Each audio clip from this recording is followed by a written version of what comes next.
Azul. Bonjour. L'émission d'aujourd'hui vous propose une réflexion sur la reconnaissance par le Canada et le pape du génocide des Autochtones. Pour cela, j'ai invité Madame Ferida Zahrar Azul. Azul, bonjour. Ferida Zahrar est enseignante à Montréal, détentrice d'une maîtrise en communication internationale et interculturelle. Ferida, vous venez d'entendre l'introduction. Le Canada et le pape viennent de reconnaître le génocide exercé sur les communautés autochtones. Qu'en dites-vous? Bien, c'est un moment très important pour le Canada, pour l'Église et je dirais pour le monde entier parce que un événement de cette envergure va inévitablement avoir une incidence profonde et durable sur, je dirais, de manière générale, sur la manière de vivre ensemble. C'est-à-dire, pour moi, c'est un signe des temps, ça apporte un nouveau paradigme et ça ouvre la voie à une nouvelle vision du vivre ensemble dans le village global qui est devenu notre monde, notre planète. Qu'est-ce qui vous fait dire ça, ma Ferida? Bien, d'abord, la visite du pape, pour moi, puis c'est le fruit d'un processus historique et juridique que le Canada a initié. Ça, c'est d'une manière générale. Il faut se rappeler que le Canada est le père de la Convention, de la Déclaration universelle des droits de l'homme en 1948. Le Canada a initié, c'est le père de l'institution des casques bleus, c'est le Canada qui a initié, sous le commandement d'un général canadien, la première mission du maintien de la paix en 1956. Plus proche de nous, on souligne le travail colossal de Madame Louise Arbour, qu'elle a accompli dans le domaine du droit international. Elle a réussi elle a vraiment apporté quelque chose de nouveau dans le droit international. Entre autres, elle a réussi à obtenir une mise en accusation d'un chef d'État en fonction, le président serbe.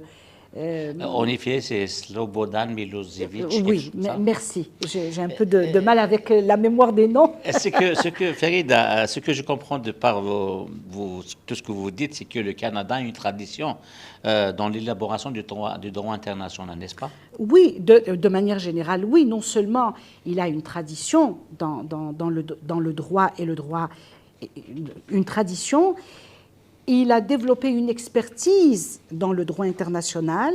Cette expertise est modélisée ailleurs dans le monde et les exemples que je viens de citer illustrent cette expertise-là. Mais aussi, c'est un acteur important parce qu'il arrive à induire, à initier des changements qui affectent de manière positive les relations internationales. Puis, ça, c'est pas rien. Et, je dis, ça, c'est de manière générale. Et de manière particulière, et en particulier, c'est que le geste qu'il vient de poser, ça vient d'apporter, en fait, ça lui permet d'aller plus loin dans l'exercice de son leadership. Et consolider ses assises. Oui, vous avez raison de dire consolider les assises parce que en consolidant les fondements éthiques de ce droit-là, il consolide en même temps, il va de l'avant pour exercer un leadership dans le droit international. Pouvez nous dire comment? Eh bien, d'abord, regardez, le Canada, là, il n'y a aucun pays extérieur qui lui a imposé de faire ce qu'il a fait. C'est-à-dire, il ne se contente pas, en posant ce geste-là, il vient de signifier qu'il ne se contente pas de signer les traités, les conventions, etc., mais que les principes de droit qu'il prône et qu'il exporte, il les respecte chez lui, il réagit, il agit en fonction, en cohérence avec ces principes-là. Et il les applique pour lui-même et pour sa population. Et ça, c'est très important. Pour vous nous citer quelques exemples à l'échelle internationale où le Canada s'est impliqué dans ce genre de processus? Bien, d'abord, j'ai cité les casques bleus, j'ai cité Madame Louise Arbour, mais ce que je veux dire, c'est qu'à l'intérieur du Canada, c'est que ce n'est pas la première fois. Ce que je veux dire, c'est que c'est un processus de manière générale sur le plan international et à l'interne, chez lui, ce n'est pas la première fois qu'il pose des gestes comme ça. Il a présenté des excuses pour les Canadiens d'origine japonaise et les Canadiens d'origine italienne pour ce qu'ils ont subi au Canada lors de la Deuxième Guerre mondiale. Il a présenté des excuses pour les Canadiens d'origine chinoise pour ce qu'ils ont vécu entre 1885 et 1923. Puis, ce n'est pas la première fois qu'il fait des démarches auprès des Autochtones. En 2008, le Canada a présenté des excuses officielles pour les enfants autochtones et les descendants et leurs descendants, ceux qui ont vécu les affres des pensionnats. Et ce qui veut dire que le Canada a toujours révisé son histoire.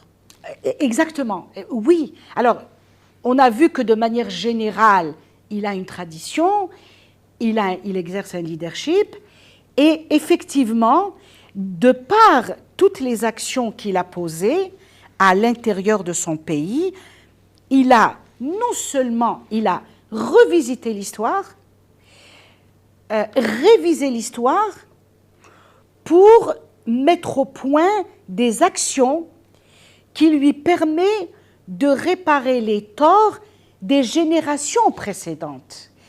Et ça, c'est pas rien. Vous voyez, par exemple, les exemples que je viens de dire par rapport à ce qu'il a fait pour les Canadiens de diverses origines, mais aussi, il a initié des commissions d'enquête, justement pour révisiter l'histoire. Ça me rappelle la commission Vérité et Réconciliation, si mes souvenirs sont bons, qui s'est échelonnée de 2007 à 2015, n'est-ce pas? Tout à fait, oui. La commission Vérité et Réconciliation, l'enquête nationale sur les femmes et les filles autochtones disparues, assassinées. Il a initié, financé, soutenu les travaux de ces commissions-là, et il a accepté les résultats de ces commissions-là qui faisaient état d'un génocide.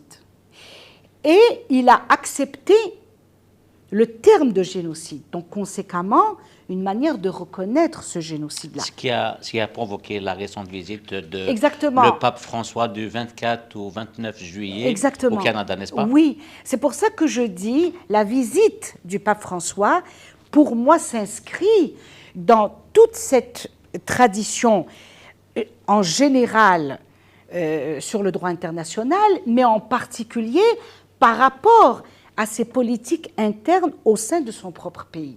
Et ça, c'est très, très important. Finalement, Ferida, peut-on considérer ça comme étant un acte de faiblesse ou un acte de bravoure du Canada? Très bonne question, parce que moi, j'opterais pour la bravoure. Ouais. Parce que il faut du courage pour faire face à une telle vérité.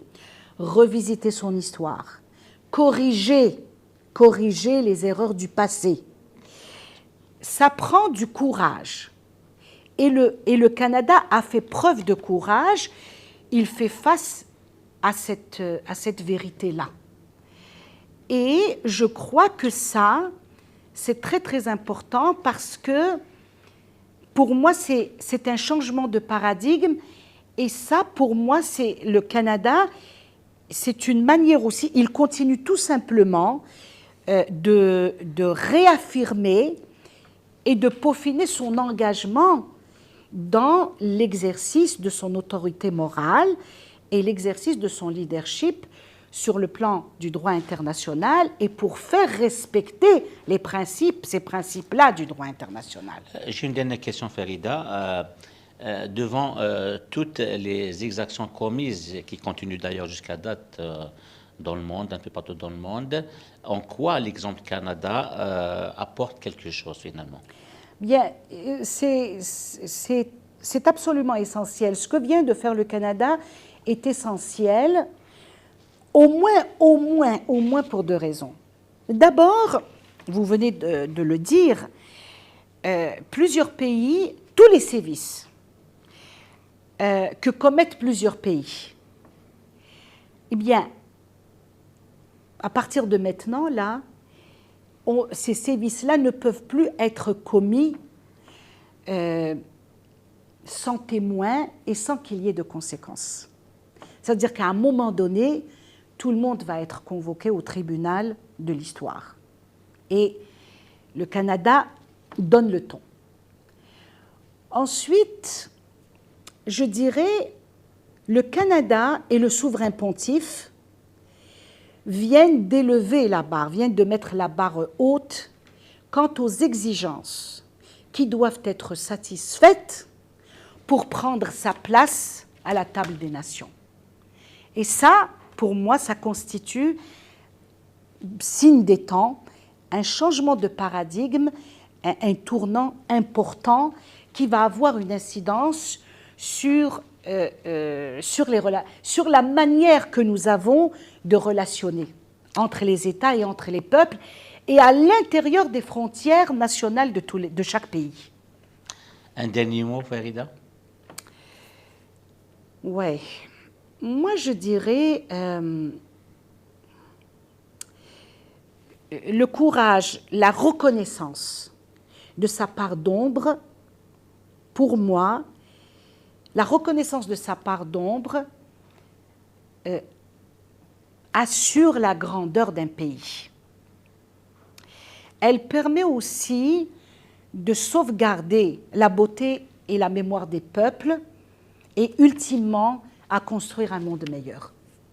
Merci Farida. Merci à toi, Rachid, et merci à TQ5 de m'avoir invité. C'est toujours un plaisir. Merci à vous d'avoir suivi l'émission. Au revoir. El Soufet.